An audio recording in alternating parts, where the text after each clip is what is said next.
Have you ever thrown a leaf into a river and just watched it float downstream? Not for just a few seconds, but like until it was out of sight.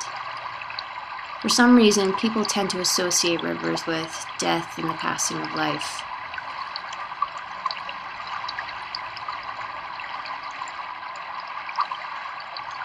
A couple years ago, we found out that a convicted rapist was living in my town.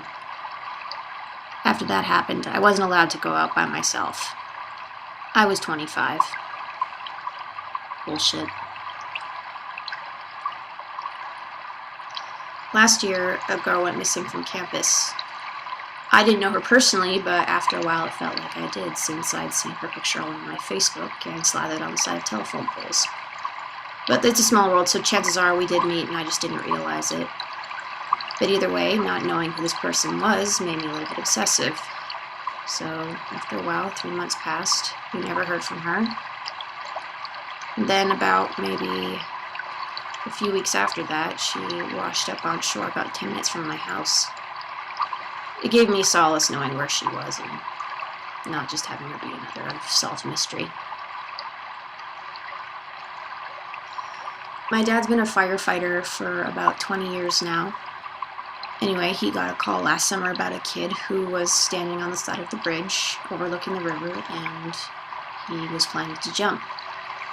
My dad didn't give me very many details after he came home, but needless to say, the kid had jumped and the water wasn't very deep that summer, so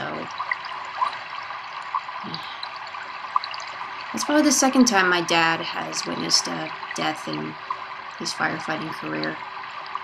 But he doesn't dwell on it, not like, oh, if only I'd been there sooner, I could have saved him. He's just quiet. That's just him, I guess.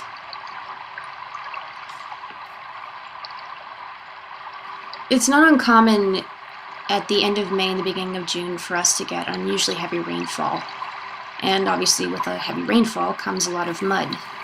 Anyway, one year a kid went biking down in the river valley and he got stuck waist deep in what a lot of people consider a sinkhole.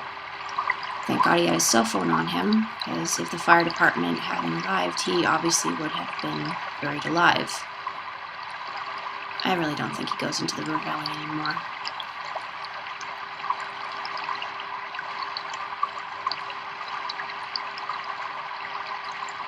For the past 3 summers, almost every day, at around maybe 7 o'clock in the afternoon, I go for my evening walk through River Valley. And it's basically my safe haven. It's where I go after spending a day surrounded by people to get away from everybody, where I can just be surrounded by trees and nature and not be bothered. It's very appealing nowadays to take a tent and just go live down there for a few months, because you neither see nor hide nor hair of anybody. But unfortunately all of that changed after the town decided to run a bike path through my walking spot. Now there's a big, ugly, gray vein in my safe haven. Hope you enjoy it.